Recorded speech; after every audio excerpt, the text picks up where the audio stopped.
Hi friends, அஸ்ஸலாமு அலைக்கும். இன்றைக்கி சூப்பரான லஞ்ச் அண்ட் பிரேக்ஃபாஸ்ட் ரெசிபி தான் பார்க்க போகிறோம். நான் காலிஃப்ளவர் பக்கோடா செஞ்சுக்க போகிறேன். காலிஃப்ளவர் சின்ன சின்னதாக வெட்டிட்டு சுடு தண்ணியில் உப்பு போட்டு கொஞ்சம் நேரம் வச்சுருந்துட்டு அதுக்கப்புறம் வடிகட்டி வச்சுக்கோங்க. இது மசாலா சேர்த்துக்கலாம்.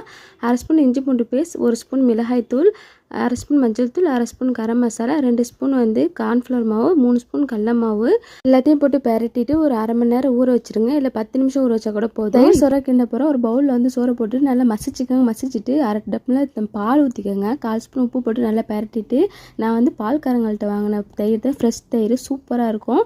அதையும் 1.5 பாக்கெட் ஊற்றிட்டு கேரட் துருவி வச்சுருக்கேன், அதையும் போட்டுட்டு இஞ்சி, காஞ்ச மிளகா, கருவேப்பிலை, கடுகு போட்டு நல்லா தாளிச்சிட்டு அதில் ஊற்றிக்கலாம். இப்போ காலிஃப்ளவரையும் பொரிச்சிக்கலாம். சூப்பரான காம்பினேஷன் இது. கண்டிப்பாக நீங்களும் வீட்டில் ட்ரை பண்ணி பாருங்கள். பசங்களுக்கு ரொம்பவே பிடிக்கும். இது கூட மாங்காய் இருக்கும், சூப்பராக இருக்கும். பிரேக்ஃபாஸ்ட்டுக்கு நேற்று சுட்ட பரோட்டா இருந்துச்சு. காலையில் ஸ்நாக்ஸ்க்கு கொய்யாப்பழமும் ஆப்பிளும் வச்சுக்கிட்டேன். சூப்பரான லஞ்ச் அண்ட் பிரேக்ஃபாஸ்ட் ரெடி. கண்டிப்பாக ட்ரை பண்ணி பாருங்கள். நம்ம சேனல் தொடர்ந்து சப்போர்ட் கொடுங்க, சப்ஸ்கிரைப்